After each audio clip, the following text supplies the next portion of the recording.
we should also, representatives should learn to handle numbers judiciously. So when bargaining occurs, we should understand midpoint signaling. Someone's gone to 500, someone's come to 5 million, someone's gone to 1 million, someone's gone to 4 million. Well, there's a 1 million to 4 million gap, that's 3 million, that's 1.5 in the middle. So the midpoint's 1.5 plus 1, it's 2.5. People think that way, particularly in the insurance industry.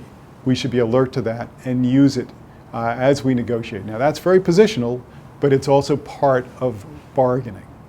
The bracketing, which was mentioned before, is this idea of like, we'll go to, say the parties are far apart, 500 to 5 million, and they're trying to move it.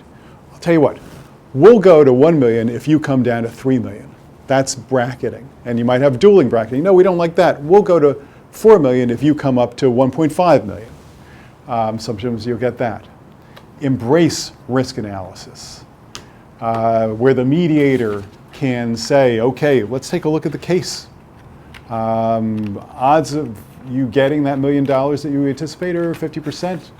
50-50, it's worth $500,000, and it's going to cost you $250 to get there, so maybe it's worth $250. Risk analysis, that was a very simplistic example, but it can be useful in helping people move along. The zone of possible agreement is that zone within which one party is willing to go to $1 million, is willing to pay $1 million, the other party is willing to take $800,000. You've got a $200,000 zone of possible agreement. That can create issues within the negotiation that's being mediated.